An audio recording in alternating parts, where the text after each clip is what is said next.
ইছাপুরে নিহত দিলীপ দাসের পরিবারের হাতে 5 লক্ষ টাকার ফিক্সড ডিপোজিটের নথি তুলে দিলেন অর্জুন সিং। पता ही होगा बैंक में फिक्स करा दिया गया। माता जी आप ही पकड़िए। আমি 5 লাখ টাকা বলেছিলাম যে কমিটমেন্ট করেছিলাম। গরিব মানুষেরা কেউ নেই, একটা মেয়ে আছে আর একটা বড় মেয়ে, এই যে বড় মেয়ে আছে, বড় মেয়ে আছে, ওর বিয়ে হয়ে গেছে, এই জন্য ওর ফিক্স করিয়ে দেওয়া হয়। নোয়াপাড়া থানার ইছাপুর নবাবগঞ্জ বাজার পাড়ায় নিহত দিলীপ দাসের পরিবারের হাতে তার মেয়ের নামে 5 লক্ষ টাকার ফিক্সড ডিপোজিটের নথি তুলে দিলেন বারাকপুরের প্রাক্তন সাংসদ অর্জুন সিং। মঙ্গলবার সন্ধ্যাতে তিনি মৃতের মায়ের হাতে ফিক্সড ডিপোজিটের নথি তুলে দেন। প্রসঙ্গত, গত 16 অক্টোবর সকালে গাড়ি রাখা নিয়ে বচসার জেরে মৃত্যু হয়েছিল পেশায় গাড়ি চালক দিলীপ দাসের। ঘটনার দিন সন্ধ্যাতে মৃতদেহ নিয়ে ইছাপুর কণ্টাধার মোড়ে রাস্তা অবরোধ করেছিলেন তার পরিবার পরিজনরা। সেদিন 5 লক্ষ টাকা আর্থিক সাহায্যের আশ্বাস দিয়েছিলেন জনদরদি গেরুয়া শিবিরের নেতা অর্জুন সিং। সেই আশ্বাস মতোই এদিন মৃতের মায়ের হাতে তিনি ফিক্সড ডিপোজিটের নথি তুলে দিলেন। আমি তো যা কথা দিই সেটা করি। সেদিনই আমি হঠাৎ যা আসছিলাম তখন অনেক ছেলেরাও ডেড বডি নিয়ে ওখানে দাঁড়িয়েছিল, কেউ তাদের পাশে দাঁড়ায়নি। আমি তখন বলেছিলাম, দেখুন আমি তো, আমাদের সরকার নেই কি এখন সঙ্গে সঙ্গে আপনাকে আমি বলে দেবো আপনার চাকরি হয়ে যাবে, এ হয়ে যাবে। এই সরকার তো মিথ্যা কথা বলে, চাকরির নামে ওই বলবে 100 দিনে কাজ করো, অমুক করো, ওই কি নাম সিভিক ভলেন্টিয়ারের কাজ করে, এইসব বলে মিথ্যা কথা বলে চলে। আমরা ওইসব মিথ্যা কথার উপরে বিশ্বাস করি না।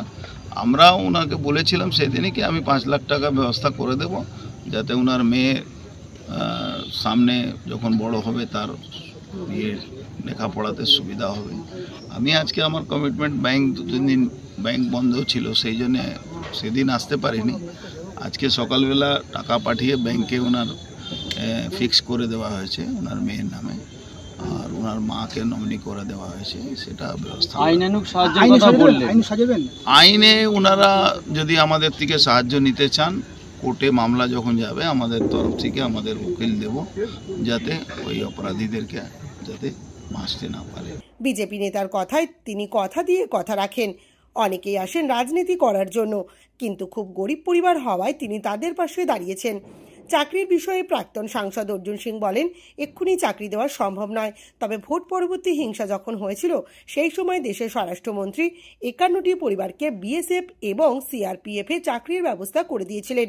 পরবর্তীকালে এদের পরিবারের একজনকে চাকরির ব্যবস্থা করা হবে। মুহূর্তে আমরা আমাদের পক্ষে সম্ভব নেই, কিন্তু আপনারা জানেন ওই যখন পোস্টপোল ভায়োলেন্স হয়েছিল প্রায় 51 পরিবারকে আমাদের দেশের স্বরাষ্ট্রমন্ত্রী অমিত শাহজি তাদেরকে বিএসএফ সিআরপিএফে চাকরির ব্যবস্থা করেছে, যারা চাকরি করতে চেয়েছিল। এদের পরিবার থেকে যদি এরা চায়, আমরা নিশ্চয়ই, ওটা একটা টাইম টেকিং ব্যাপার আছে, 2-3 মাস সময় লাগে, কিন্তু আমরা এই পরিবারের সঙ্গে আছি একটাই কারণে, উনি আমাদের সমর্থক আছেন না আছেন সেটা নিয়ে আমরা মাথা ব্যথা নেই।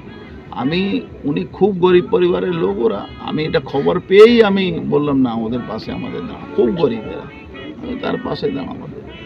এদিন মৃতের বাড়িতে হাজির ছিলেন বিজেপির বারাকপুর জেলার সম্পাদক কুন্দন সিং, নোয়াপাড়া 2 মণ্ডল সভাপতি সুপ্রিয় দে প্রমুখ।